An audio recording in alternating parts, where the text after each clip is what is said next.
Long before anyone noticed her, an elderly woman named Amara lived on a quiet hillside farm near Redwood Valley, far from the busy towns.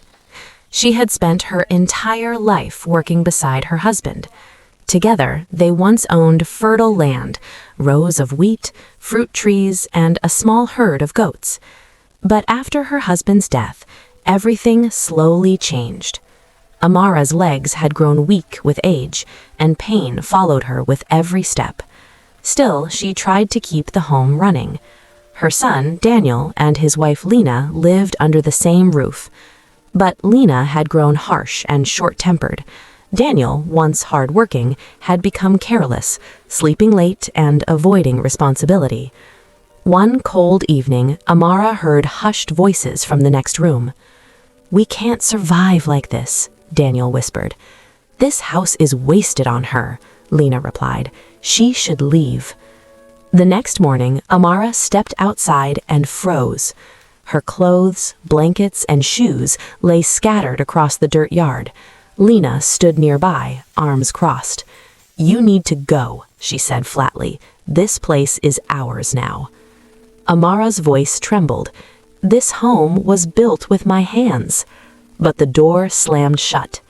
She sat on the porch steps until the sun disappeared, her tears soaking into the wood. What they never knew was this. Years ago, Amara and her husband had quietly saved money.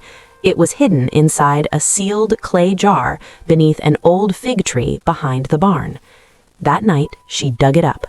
With nothing but courage and her savings, she walked toward the neighboring village. A farming couple recognized her and offered warm soup, tea, and a place to sleep. The next morning, Amara asked a simple question. "Is there any land for sale?" There was. She bought a modest plot near the river. With help from villagers, she built a sturdy wooden home. She planted vegetables, raised chickens, and found peace again. A teenage boy named Eli from a nearby farm often helped her without being asked. He never wanted payment, only respect. Meanwhile, Daniel and Lena's life crumbled. They refused to work, their house decayed, weeds overtook the yard, arguments filled their days. One afternoon, desperate for work, Daniel traveled far and reached a beautiful farm. He knocked. The door opened. Amara stood there.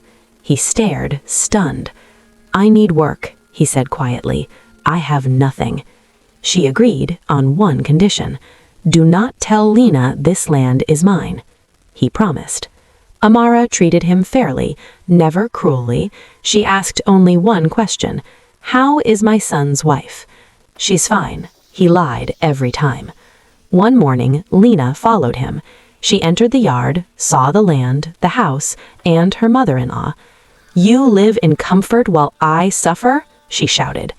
"When you finish shouting, we can talk," Amara said calmly. Lena demanded money, land, anything.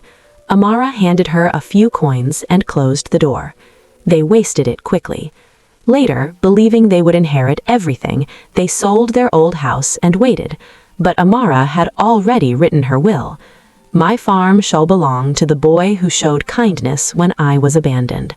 When Amara passed away, the village honored her. Daniel and Lena arrived to claim the farm, but the truth stopped them cold. Everything belonged to Eli. Ashamed and broken, they left the valley and were never seen again. So remember this, even when others push you out, you are not finished. Your worth is not decided by cruelty. With patience, dignity, and courage, you can rebuild everything. Kindness creates legacy. Greed destroys it. Choose strength. Choose respect. Choose your own path forward.